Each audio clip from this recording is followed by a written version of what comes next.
The news അജണ്ടയിലേക്ക് കടക്കുന്നു. എല്ലാ കാലവും കേരള കോൺഗ്രസിന്റെ പ്രത്യേകതയായിരുന്നു പിളർപ്പ്. പല പിരിവുകളായി പല പേരുകളിലായി കേരളത്തിന്റെ രാഷ്ട്രീയ ഭൂപടത്തിൽ കേരള കോൺഗ്രസ് ഉണ്ട്. ഇപ്പോൾ പാർട്ടി വീണ്ടും പിളർപ്പിന്റെ വക്കിലാണ്. കോട്ടയത്തെ തോമസ് ചാഴിക്കാടന്റെ സ്ഥാനാർത്ഥിത്വത്തിൽ അതൃപ്തനായ ജോസഫ് പാർട്ടിയെ വീണ്ടും പിളർത്തുമോ എന്നതാണ് ഇപ്പോഴത്തെ ചോദ്യം. ജോസഫിന് മുന്നിൽ ഇനി എന്തു വഴി? വിഷയത്തിൽ പ്രേക്ഷകർക്കും പ്രതികരിക്കാം. വിളിക്കേണ്ട നമ്പർ 0471 661 5881. ചോദ്യം ഒരിക്കൽ കൂടി, ജോസഫിന് മുന്നിൽ ഇനി എന്തു വഴി? പട്ടാമ്പിയിൽ നിന്നും മണികണ്ഠൻ എന്ന ഒരു പ്രേക്ഷകനാണ് നമ്മോടൊപ്പം ആദ്യമായി ചേരുന്നത്. ശ്രീ മണികണ്ഠൻ, എന്തായാലും കോട്ടയത്തെ UDFന്റെ സ്ഥാനാർത്ഥിയായിരിക്കുന്നു തോമസ് ചാഴിക്കാടൻ. എന്തായാലും PJ ജോസഫ് ഈ ഒരു വിഷയത്തിൽ അതൃപ്തനാണ്. താങ്കൾ എങ്ങനെയാണ് ഒരു വിഷയത്തെ കാണുന്നത്? വീണ്ടും പാർട്ടി പിളരാനുള്ള ഒരു സാധ്യതയാണോ കാണുന്നത്? ആദ്യം ഒറ്റവാക്കിലൊരു ഉത്തരം പറയട്ടെ. ജോസഫിന് പെരുവഴി, അതാണ് ഒറ്റവാക്കിൽ പറയുമ്പോൾ അതിന് പറയാനുള്ളത്. കാരണം ഇവരെന്ത് ചെയ്താലും ഇതൊക്കെ ജനം സഹിക്കും എന്നുള്ളൊരു തോന്നലാണ് പൊതുവെ രാഷ്ട്രീയക്കാർക്കൊക്കെ ഉള്ളത്. ജോസഫ് ഈ LDF വിട്ട് UDF അല്ലെങ്കിൽ മാണി ഗ്രൂപ്പിലേക്ക് പോയത് തന്നെ അധികാരമോഹങ്ങളോട് കാരണത്തോളാം. ഇപ്പൊ അതിലും ഇല്ല അധികാരം, ഇതിലും ഇല്ല അധികാരം.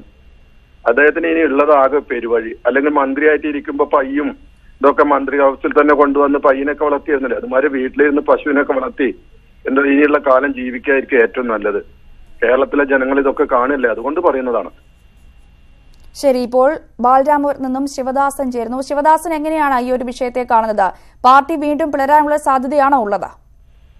അതായത് മേഡം, എനിക്കത് പറയാനുള്ളത്, ഈ ജോസഫും മാണിയും ഇത്രയും കാലം വർഷം കൊണ്ട് അവർ ജീവിക്കാൻ വേണ്ടി അവരൊരു സമുദായത്തിന് അവരൊരു ഫാമിലിക്ക് ജീവിക്കാൻ വേണ്ടിയായിരുന്നു അവർ ഭരിച്ചത്. അതിന്റെ ഈശ്വരൻ കൊണ്ട് ശിക്ഷയാണ് ഇത്. രണ്ടാമത് ഇനി അടുത്ത് ഈ മാണിയുടെ കാലം കഴിഞ്ഞു പോയാൽ മകന് വേണ്ടിയാണ് ഇത്രയും പാടുപെട്ട് അച്ഛൻ കിടന്ന് പാടുപെടുന്നത്.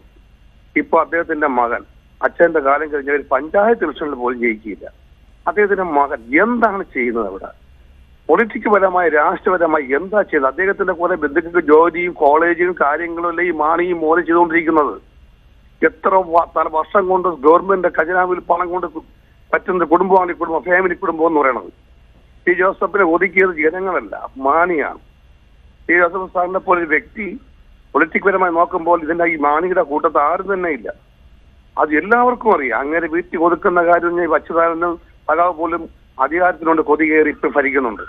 അദ്ദേഹത്തിന് ആ പ്രായമൊന്നും ആയില്ല. അദ്ദേഹം ഒരു നല്ലൊരു രാഷ്ട്രീയ നേതാവാണ്. LDF നിന്നും മാറിപ്പോകുന്നു പറഞ്ഞാൽ നേരത്തെ പറഞ്ഞ പോലെ കേരള കോൺഗ്രസ് എന്ന് പറയുന്നത് ഒരു ഫാമിലി രാഷ്ട്രീയ പാർട്ടിയാണ്. കുറച്ച് ജനങ്ങൾ അവിടെ കൂടി വെച്ച് UDFന് ഒരു കൈത്താങ് പോലെ കൊണ്ട് നടക്കുന്ന ഒരു പാർട്ടിയാണ്. അതുകൊണ്ട് ഇതെല്ലാം ഒതുങ്ങിയിട്ട് ഇവിടെ നല്ലൊരു ഭരണം ഓടുന്നില്ല, വലിയ വർഷങ്ങളൊന്നും പോണ്ട, നല്ലൊരു ഭരണം ജനങ്ങൾ തിരിച്ചറിയപ്പെടുന്ന പുതിയ തലമുറ നല്ല ചിന്ത ഉള്ളവരാണ്. ആ വോട്ടായിരിക്കും ഈ വർഷത്തിന് തിരഞ്ഞെടുപ്പിൽ ഇടതുപക്ഷമായിരുന്നു വലതുപക്ഷമായിരുന്നു BJP ആയാലും വിജയിക്കാൻ പോകുന്നത്. പക്ഷെ ഈ മാണിയുടെ ഒഴുപ്പ് കഴിഞ്ഞ തീരേണ്ടതായിരുന്നു. അങ്ങനെ CPMലേക്ക് പോകാൻ വേണ്ടി ചാടി നിന്നു. കൊടിയേരി എന്തെല്ലാം രീതിയിൽ പ്രസംഗിക്കുന്നു ജോസഫിന് മാണിയും പറ്റി. കാരണം അവർക്കും കുറെ സീറ്റ് വേണം, ഭരിക്കാൻ കുറെ അണികൾ വേണം. ഏത് പറ്റി ആയിക്കോട്ടെ, ഏത് സംഘടന ആയിക്കോട്ടെ, ഇതിനെ ഒരു ശിക്ഷ തന്നെയാണ് കൊടുത്തത്. അതിന് ആ ശിക്ഷ ഏറ്റുവാങ്ങിയത് മാണിയുടെ പൊന്നോന പുത്രൻ,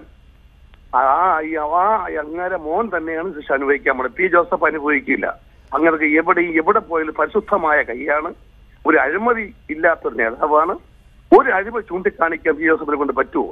കേരള കോൺഗ്രസിന്റെ നേതാക്കന്മാർ ഞാൻ വെല്ലുവിളിക്കുന്നു. മാണി എന്നുള്ള രാജ്യത്തോട് ഞാൻ വെല്ലുവിളിക്കുന്നു. ശരി, ഇപ്പോൾ എറണാകുളത്ത് നിന്നും കൃഷ്ണൻകുട്ടി എന്ന ഒരു പ്രേക്ഷകൻ കൂടി ചെന്നുണ്ട്. ശ്രീ കൃഷ്ണൻകുട്ടി, എന്തായാലും UDF നേതാക്കളോട് ആലോചിച്ച ശേഷം മാത്രമേ ഭാവി പരിപാടികൾ തീരുമാനിക്കൂ എന്നാണ് PJ ജോസഫ് ആവർത്തിച്ചു പറഞ്ഞത്. ഇങ്ങനെ ആവർത്തിച്ചു പറയുന്നതിന് പുറകിലും എങ്ങനെയാണ് ഈ ഒരു ഇതിനെ കാണേണ്ടത് താങ്കൾ? അല്ല, PJ ജോസഫിന്റെ മുമ്പിൽ വേറെ മാർഗമില്ല. ജോസഫിന് മുമ്പിൽ വേറെ മാർഗമില്ല. കാരണം അച്യുതാനന്ദൻ മന്ത്രിസഭയിൽ മന്ത്രിയായിരുന്ന ആള് യാതൊരു കാരണവുമില്ലാതെ പള്ളിക്കാരുടെ പ്രലോഭനങ്ങൾ, മെത്രാന്മാരുടെ പ്രലോഭനങ്ങൾക്ക് വഴങ്ങി ചാടിപ്പോയതാണ്. അയാൾക്ക് വേറെ മാർഗമില്ല. ഇനി ഇടതുമുന്നണി എടുത്താൽ ഇടതുമുന്നണിയായിട്ടുള്ള ബന്ധം പോലും ഞങ്ങൾക്ക് വിച്ഛേദിക്കേണ്ടി വരും. കാരണം അത്രയ്ക്ക് വൃത്തികെട്ട വർഗീയ മനസ്സുള്ള ഒരാളാണ് PJ ജോസഫ്. അവനെ ഒറ്റപ്പെടുത്തണം, പരമാവധി ഒറ്റപ്പെടുത്തണം. ഏറ്റവും കൊള്ളരുതായ്മയുള്ള ഒരുപാടുണ്ടെങ്കിൽ പോലും അയാൾ ഇത്ര മോശമല്ല. ശരി, ഇപ്പോൾ വയനാട് നിന്നും രേണു എന്നൊരു പ്രേക്ഷക ചെയ്യുന്നു. രേണു, എന്തായാലും ഒരു കാരണവശാലും പിളർപ്പുണ്ടാവരുത് എന്ന UDF നേതാക്കളുടെ വാക്കുകൾ അവഗണിച്ചാണ് ഇപ്പോൾ തോമസ് ചാഴിക്കാടനെ മാണി സ്ഥാനാർത്ഥിയായി പ്രഖ്യാപിച്ചിരിക്കുന്നത്. താങ്കൾ എങ്ങനെയാണ് ഇതിനെ കാണുന്നത്? എന്ത് പറഞ്ഞാലും മാണിയുടെ പാർട്ടിക്കകത്ത് ജനാധിപത്യം എന്ന് പറഞ്ഞ യാതൊരു സംഭവമില്ല. പറഞ്ഞോളൂ വേണു. അതോ മാണിയുടെ പാർട്ടിയില് ജനാധിപത്യം എന്ന് പറയുന്ന ഒരു സംഭവം ഇല്ല. വീണ്ടും പിളർപ്പിലേക്കാണോ പാർട്ടി നീങ്ങുന്നത്? പിളർപ്പിലേക്ക് പോകില്ല. പി ജെ ജോസഫ് എന്ന് പറഞ്ഞാൽ സ്റ്റാൻഡേർഡ് ഉള്ള ഒരു നേതാവല്ലേ? അയാൾ അഴിമതി ചെയ്ത നേതാവല്ലല്ലോ. അയാൾ വളരെ അന്തസ്സായ നേതാവല്ലേ? എന്തായാലും UDF നേതാക്കളുമായി ആലോചിച്ച ശേഷമാണ് ഭാവി തീരുമാനിക്കുക എന്ന് അദ്ദേഹം ആവർത്തിച്ചു പറയുന്നുണ്ട്. അതിന് പിന്നിലും അർത്ഥങ്ങളേറെയില്ലേ? ഭാഗമാണല്ലോ ശരി, ജോസഫിന്റെ ഭാഗമല്ലേ തീർത്തും ശരി. മാണി പോകുന്നെന്ന് പറഞ്ഞാൽ കേരള രാഷ്ട്രീയത്തെ ഒരു രണ്ട് അഴിമതിക്കാരല്ലേ? ശരി, ഇപ്പോൾ മലപ്പുറത്ത് നിന്നും മുഹമ്മദ് ചേരുന്നുണ്ട്. മുഹമ്മദ്, താങ്കൾ എങ്ങനെയാണ് ഈ ഒരു വിഷയത്തെ കാണുന്നത്? ഹലോ, പറഞ്ഞോളൂ. ജോസഫ് സാറിനെ പോലുള്ള ഒരാള് ഇന്ത്യൻ പാർലമെന്റിലെത്തൽ ഇന്നത്തെ കാലഘട്ടത്തിന് അനിവാര്യമായൊരു സംഗതിയാണ്. നാണ്യവിളകളുടെ കാര്യങ്ങളൊക്കെ കുത്തിനെ ഇടിഞ്ഞുകൊണ്ടിരിക്കുന്ന ഒരു സമയമാണ്. റബ്ബറാണെങ്കിലും കുരുമുളകാണെങ്കിലും ഏലമാണെങ്കിലും എല്ലാം ഇടിഞ്ഞുകൊണ്ടിരിക്കുന്ന ഒരു ടൈമാണ്. റബ്ബറിന്റെ ഒക്കെ അവസ്ഥ ഞാൻ പറയാതെ തന്നെ നമുക്ക് എല്ലാവർക്കും അറിയുന്ന ഒരു സംഗതിയാണ്. അപ്പോ ജോസ് കെ മാണി ഇപ്പോ 5 വർഷത്തോളം അവിടെ ഇരിക്കുകയും പിന്നെ ഒരു തെരഞ്ഞെടുപ്പിനെ നേരിടേണ്ട ഭയം കൊണ്ട് രാജ്യസഭയിലേക്ക് പോവുകയാണ് ചെയ്തത്. ജോസഫ് സാറിന്റെ ഒരു തിരിച്ചുവരവ്, അതായത് പാർലമെന്റിലേക്കുള്ള ഒരു വരവ് കന്യാങ്കായിരിക്കും എന്ന് എനിക്ക് അതിനെ കുറിച്ച് വല്ലാതെ അറിയില്ല. പക്ഷെ ജോസഫ് സാറിന്റെ വരവ് ഇന്നത്തെ കാലഘട്ടത്തിന് അനിവാര്യമായൊരു സംഗതിയാണ്. അതുകൊണ്ട് ജോസഫ് സാറിനെ പോലുള്ള ഒരാള് ഇന്ത്യൻ പാർലമെന്റിൽ വേണമെന്നുള്ള അഭിപ്രായമാണ് എനിക്കുള്ളത്. എടപ്പാളിൽ നിന്നും വിനോദ് എന്ന ഒരു പ്രേക്ഷകൻ ചെയ്യുന്നുണ്ട്. വിനോദ്, എന്തായാലും വർക്കിംഗ് പ്രസിഡന്റായ PJ ജോസഫ് മത്സരിക്കണമെന്ന് ആവർത്തിച്ചു പറഞ്ഞിട്ടും കോൺഗ്രസ് നേതാക്കൾ ഇതിനെ പിന്തുണച്ചിട്ടും അതെല്ലാം മറികടന്നാണ് തോമസ് ചാഴിക്കാടനെ KM മാണി സ്ഥാനാർത്ഥിയായി പ്രഖ്യാപിച്ചത്. എങ്ങനെയാണ് താങ്കൾ ഈ ഒരു നീക്കത്തെ കാണുന്നത്? KM മാണി സീറ്റ് ഉറപ്പിച്ചു നിർത്തുക എന്ന് മാത്രമാണ് ഇതിന്റെ ഉദ്ദേശം. കാരണം KM മാണിക്ക് അറിയാം കോട്ടയം സീറ്റ് ഇപ്രാവശ്യം ജയിക്കാൻ പോകുന്നില്ല. പക്ഷെ ജോസഫിന് കൊടുത്തു കഴിഞ്ഞാലും അത് ജയിക്കില്ല. പക്ഷെ ജോസഫിന്റെ കയ്യിലെത്തിക്കഴിഞ്ഞാൽ പിന്നീട് KM മാണിയുടെ ഗ്രൂപ്പിലേക്ക് ആ സീറ്റ് വരില്ല എന്നതുകൊണ്ട് മാത്രമാണ് അത് KM മാണിക്ക് ചാഴിക്കാടനെ ആക്കിയിരിക്കുന്നതെന്നാണ് ഞാൻ നോക്കുന്നത്. ശരി, ഇപ്പോൾ കോട്ടയത്ത് നിന്ന് രാകേഷ് കൂടി ചേരുന്നുണ്ട്. രാകേഷ്, എങ്ങനെയാണ് കേരള കോൺഗ്രസിന്റെ കോട്ടയത്തെ ഈ ഒരു സ്ഥിതികളെയൊക്കെ കാണുന്നത്? കേരള കോൺഗ്രസിന് യാതൊരു ഡെമോക്രസിയും ഇല്ലെന്നാണ് മനസ്സിലാകുന്നത്. സ്റ്റിയറിംഗ് കമ്മിറ്റി തീരുമാനം എടുക്കാമെന്ന് പറഞ്ഞ് അവസാനം സ്റ്റിയറിംഗ് കമ്മിറ്റി നേരെ അത് KM മാണിയുടെ മേലിൽ തന്നെ അടിച്ചേൽപ്പിക്കുകയാണ്. അപ്പൊ അതിന്റെ അർത്ഥം പുള്ളി ഒരു ഓംനിപോട്ടന്റ് ആയ ഒരാളാണ് ആ പാർട്ടിയിൽ തന്നെ.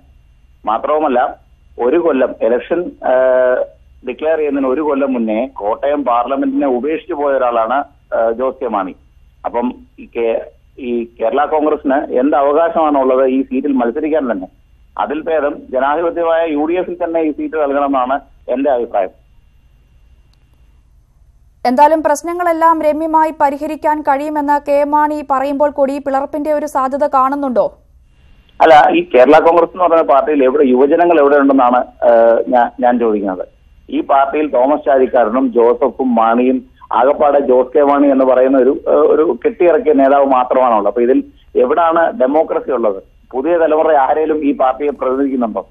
കേരള കോൺഗ്രസ് കർഷകരുടെ പാർട്ടിയായിരുന്നു. ഇന്നതല്ല, ഇന്നൊരു കൂട്ടം നേതാക്കൾ മാത്രമുള്ള ഒരു പാർട്ടിയാണ്. കാശിന്റെ പുറത്ത് മാത്രം വോട്ട് മേടിക്കുന്ന ഒരു പാർട്ടി.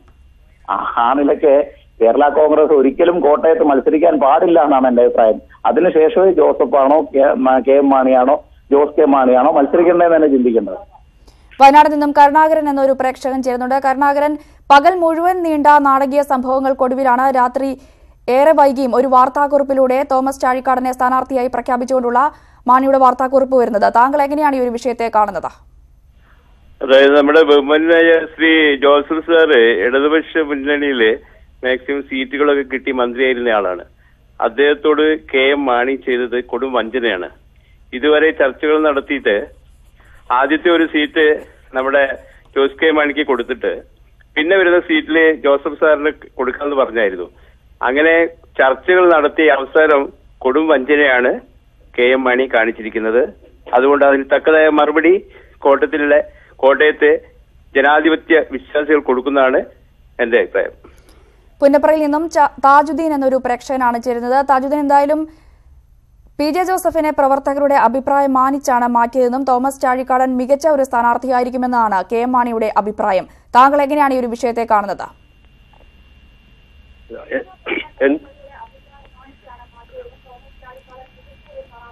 പറഞ്ഞോളൂ താജുദ്ദീൻ.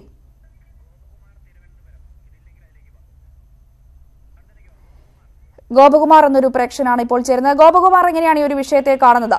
മാഡം, ഇടുക്കി സീറ്റ് കോട്ടയം സീറ്റിലെ MP ആയി ഇരിക്കുമ്പോൾ തന്നെ KM മാണിയുടെ മോന് രാജ്യസഭാ സീറ്റ് കൊടുത്തു. അപ്പൊ അവരോടൊപ്പമുള്ള തന്നെ PJ ജോസഫിന് കോട്ടയം ലോക്സഭാ സീറ്റ് കൊടുക്കാതിരിക്കുന്നത് ഒരു മോശമായ പ്രവൃത്തിയാണ്. എന്തായാലും അതിനെ ഒരു തരത്തിലും ഒരു ജനാധിപത്യപരമായി അംഗീകരിക്കാൻ പറ്റില്ല. ഇതിന് തോമസ് ചാഴിക്കാടനക്കാരിൽ ഏറ്റവും നല്ല സ്ഥാനാർത്ഥി PJ ജോസഫ് തന്നെയാണ് എന്നാണ് എനിക്ക് പറയാനുള്ളത്. എന്തായാലും തീരുമാനം സ്വീകാര്യമല്ലെന്നും കടുത്ത പ്രതിഷേധം ഇതിലുണ്ടെന്നും PJ ജോസഫ് പറഞ്ഞു വെക്കുന്നു. ഒരു പിളർപ്പിലോട്ടാണോ കാര്യങ്ങളൊക്കെ നീങ്ങുന്നത്? അത് തീരുമാനം ശരിയല്ല. ഈ തീരുമാനം എന്തായാലും മാണി വിഭാഗം പുനഃപരിശോധിക്കേണ്ടതുണ്ട്. അല്ലെങ്കിൽ PJ ജോസഫ് ഈ പാർട്ടി വിട്ടുപോകണം, സ്വതന്ത്ര നിലപാടെടുത്ത് മാറി നിൽക്കണം. അങ്ങനെ ഒരു പിളർപ്പിലോട്ട് തന്നെയല്ലേ കാര്യങ്ങൾ നീങ്ങുന്നതും? എങ്കിൽ പിളർപ്പിലോട്ട് തന്നെയായിരിക്കും കാര്യങ്ങൾ നീങ്ങുന്നത്. ശരി, താങ്കളുടെ പ്രതികരണത്തിന്. കലവും കേരള കോൺഗ്രസിന്റെ പ്രത്യേകതയായിരുന്നു പിളർപ്പ്. പല പല പിരിവുകളായി, പല പേരുകളിലായി കേരളത്തിന്റെ രാഷ്ട്രീയ ഭൂപടത്തിൽ കേരള കോൺഗ്രസ് ഇപ്പോഴുണ്ട്. ഇപ്പോൾ പാർട്ടി വീണ്ടും പിളർപ്പിന്റെ വക്കിലേക്കാണ് പോകുന്നത്. പെരുമ്പാവൂരിൽ നിന്നും സത്താർ എന്നൊരു പ്രേക്ഷകനാൽ ചേരുന്നത്. സത്താർ, എങ്ങനെയാണ് ഈ വിഷയങ്ങളെ കാണുന്നത്? അല്ല, ഇത് പറയുമ്പോ നമ്മുടെ PJ ജോസഫിന് കാലം കാത്തുവെച്ചൊരു തിരിച്ചടി എന്ന് തന്നെ പറയണം. കാരണം അദ്ദേഹം യാതൊരു പ്രശ്നവും ഇല്ലാതെ നമ്മുടെ അച്യുതാനന്ദൻ ഗവൺമെന്റിൽ നിന്നും രാജിവെച്ചിട്ടാണ് പോകുന്നത്. അപ്പൊ അദ്ദേഹം ആ ഒരു പോക്ക് പോയത് KM മാണിയുടെയും ജോസ് മോന്റെയും ഒരു പ്രൈവറ്റ് ലിമിറ്റഡിലേക്കാണ് പോയെന്നുള്ളത് ജനങ്ങളെല്ലാം അന്ന് തന്നെ പറഞ്ഞിട്ടുള്ള കാര്യമാണ്. പക്ഷേ അദ്ദേഹം അത് വേറെ പല കാര്യങ്ങൾ കണക്കാക്കിയിട്ടാണ് അങ്ങോട്ട് പോയത്. നമ്മള് കേരള ചരിത്രത്തിൽ കേട്ടേൽവി പോലും ഇല്ലാത്തൊരു സംഭവമാണ് ഏതാണ് രാജ്യസഭാ സീറ്റിലേക്ക് ലോക്സഭയിൽ നിന്നുള്ള ഒരു ഇത് രാജിവെച്ചിട്ട് MP സ്ഥാനം രാജിവെച്ചിട്ട് രാജ്യസഭയിലേക്ക് പോകാന്നുള്ളത്. ഇത്തരത്തിൽ മണ്ഡലത്തിനെ അനാഥരാക്കിയിട്ട് ഇത് പോയപ്പോ തന്നെ മനസ്സിലാക്കാവുന്ന കാര്യമാണ്. ഇവരുടെ എത്തരത്തിലാണ് ഇവര് ഉദ്ദേശിക്കുന്നത്. അവരുടെ കുടുംബത്തിനും വിട്ടിട്ട് ഒരു അധികാരവും പുറത്തേക്ക് വിടാൻ പാടില്ല എന്നുള്ളത്. ജോസഫിനെ പോലുള്ള ഒരാൾ ഒരിക്കലും ആ ഒരു പ്രൈവറ്റ് ലിമിറ്റഡിലേക്ക് പോയി തല വെച്ച് കൊടുക്കാനും പാടില്ലായിരുന്നു.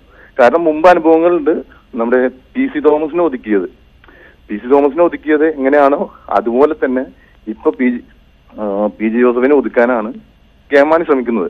അയാൾക്ക് എന്തെങ്കിലും ആത്മാഭിമാനം ഉണ്ടെങ്കിൽ ഇപ്പോ അദ്ദേഹം ഇതിനകത്ത് മാറി നിൽക്കേണ്ടത് ആവശ്യമാണ്. പിളർപ്പിലേക്ക് തന്നെ പോകുമെന്ന് തന്നെയാണ് വിചാരിക്കുന്നത്. അദ്ദേഹം എത്രയും പെട്ടെന്ന് മാണി ഗ്രൂപ്പ് വിട്ടുപോയി കഴിഞ്ഞാൽ അയാൾക്ക് എന്തെങ്കിലും ഉള്ള വില ഉണ്ടെങ്കിൽ അത് പുറത്ത് കാണും. അദ്ദേഹത്തിന് സ്വയം വരുത്തി വെച്ചിട്ടുള്ള ഒരു വിനയാണ് ഈ ഇപ്പോഴത്തെ പുള്ളിയുടെ അവസ്ഥ എന്നുള്ളത്. ഇപ്പോൾ പ്രദീപ് എന്നൊരു പ്രേക്ഷകൻ കൂടി ചെയ്യുന്നുണ്ട്. പ്രദീപ്, എന്തായാലും പ്രവർത്തകരുടെ വികാരം ജോസഫ് ഉൾക്കൊള്ളണമെന്നാണ് KM മാണി പറഞ്ഞു വെക്കുന്നത്. എന്നാൽ ഈ ഒരു വിഷയത്തിൽ കടുത്ത അതൃപ്തനാണ് താനെന്ന് PJ ജോസഫും പറയുന്നു. താങ്കൾ എങ്ങനെയാണ് ഈ ഒരു കാര്യങ്ങളെയൊക്കെ കാണുന്നത്?